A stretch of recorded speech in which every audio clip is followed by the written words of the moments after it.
Salut à tous, aujourd'hui dans cette vidéo on va s'intéresser à ce qui est en train de se passer sur le Bitcoin. Donc je vous présenterai un graphique très important. On verra aussi comment est en train de se comporter le S&P 500. On parlera aussi des whales, de ce qu'elles sont en train de faire.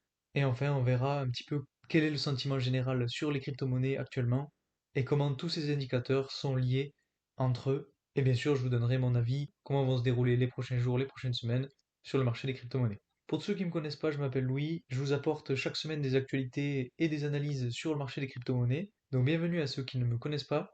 Et si ce contenu vous plaît, n'hésitez surtout pas à vous abonner, ça me fera le plus grand plaisir. Petit disclaimer, voilà, je suis pas un conseiller financier, je vous livre juste mon analyse sur le marché. Donc faites bien vos propres recherches sur les différents sujets avant d'investir dedans. Donc, commençons directement par le Bitcoin. Aujourd'hui, graphique très important sur des chandelles de 4 heures. Donc comme je vous l'ai présenté dans ma précédente vidéo, on a deux différentes tendances qui sont en train d'être imprimées. Donc une tendance haussière qu'on a ici depuis fin janvier jusqu'à début février et une tendance latérale qu'on peut avoir ici depuis début février jusqu'à aujourd'hui. Cette tendance haussière s'est expliquée suite au crash qu'on a vu ici là depuis le 9 novembre. On a pu voir le fond juste ici, puis on est reparti à la hausse avec cette tendance-là. Et ce qui est très important aujourd'hui, c'est qu'on voit vraiment donc cette courbe-là que je vous avais présentée lors de ma dernière vidéo et qui était une résistance à plusieurs reprises et qui ensuite est devenu un niveau de support et qui aujourd'hui est crucial puisqu'on peut voir, je vais essayer de zoomer un peu plus, si on se base sur un graphique avec des chandelles de 1 heure, qu'on est vraiment aux alentours de cette ligne de tendance là, on est passé au-dessus, on s'est fait supporter, on est passé en dessous, c'est devenu une résistance et là aujourd'hui, voilà, on est venu la tester plusieurs fois et on s'est fait rejeter. Donc à voir comment va se dérouler le marché dans les prochains jours.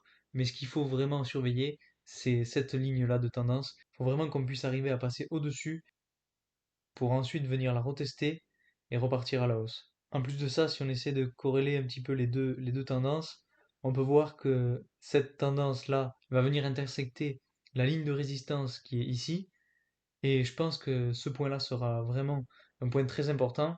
Et comme je l'ai tracé ici, pourra venir supporter le Bitcoin. Et si on vient se faire supporter à la fois par cette ligne de tendance ascendante et cette ligne de résistance là, on pourra avoir un très bon niveau de support et repartir vraiment à la hausse. Donc ça, c'est une des théories. La deuxième théorie pourrait être que on continue à descendre un petit peu, on vienne retester la limite à 41 000 dollars pour ensuite remonter et continuer à consolider dans cet espace-là. Et si j'affiche rapidement les moyennes mobiles, on peut voir que là on est vraiment au-dessus des deux moyennes mobiles violettes et bleues, voilà, qu'on a ici, et que potentiellement on pourrait avoir un niveau de support sur cette moyenne mobile-là qui viendrait consolider la première théorie qu'on irait à la hausse. Un autre point à surveiller, c'est le RSI. Donc on voit que le RSI aujourd'hui est aux alentours de 52. Bon, c'est moyen, on va dire, puisque on a quand même encore de la marge avant d'arriver aux 80, mais on est assez loin des 20 qu'on a connus quand on était en fin janvier et lorsqu'on a connu le bas du marché. Donc je pense que si on vient continuer à consolider, je pense que le RSI va descendre pour pouvoir avoir plus de marge pour repartir ensuite à la hausse. Donc selon moi, ce serait une bonne chose que le RSI descende un petit peu et ce serait une bonne opportunité d'achat. Mais en tout cas, voilà, je vous tiendrai au courant dans les prochains jours, les prochaines semaines pour voir un petit peu comment ça évolue. Maintenant, si on s'intéresse un petit peu à ce qui est en train de se passer sur le S&P 500, le S&P 500, je le rappelle, c'est un ETF qui regroupe les 500 plus grosses entreprises américaines, donc avec le plus gros market cap. On a vu un bas du marché fin janvier à peu près. On est ensuite reparti à la hausse. On est venu consolider un petit peu. Et là, aujourd'hui, on imprime une ligne de tendance qu'on peut tracer comme ceci, qui est assez importante et qui va venir se corréler avec cette ligne de tendance-ci. Et si on les trace, on peut voir qu'on aurait un croisement ici aux alentours du 2 mars. Donc voir un petit peu comment ça va se passer. Est-ce qu'on va continuer à consolider dans ce sens-là et avoir une autre poussée en mars? Ou alors est-ce qu'on va avoir une autre chute? Mais ça, voilà, ça va dépendre vraiment des nouvelles sur le marché. Mais ne vous inquiétez pas, voilà, j'en parlerai sûrement dans une prochaine vidéo. Comme je dis très souvent, je pense que le prix du S&P 500 influe extrêmement sur le prix du Bitcoin. Donc c'est vraiment une courbe qui peut être un très fort indicateur et qui est très importante à regarder.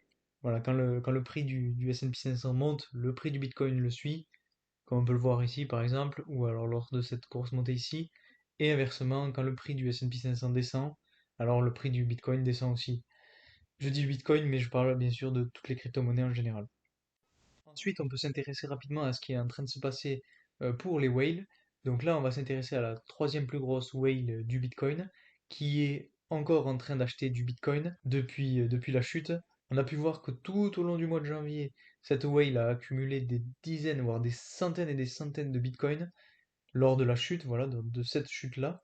Et aujourd'hui, on a vu que le marché était assez instable, assez linéaire. Et aujourd'hui, maintenant que le marché est en train de latéraliser, les whales se sont un petit peu calmés sur leur achat de Bitcoin, comme on peut le voir, hein. On a, depuis le 4 janvier, il n'y a pas eu de nouveaux achats, si ce n'est des très très petits montants, comme on peut le voir, 1 US$ ou 0,28 US$. Donc c'est vraiment rien.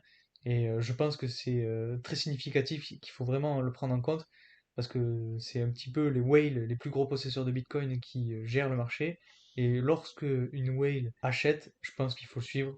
Et là, aujourd'hui, voilà, on a vu que le marché était assez stagnant. Et c'est pourquoi, moi, de mon côté, j'attends de voir un petit peu ce que vont faire les whales.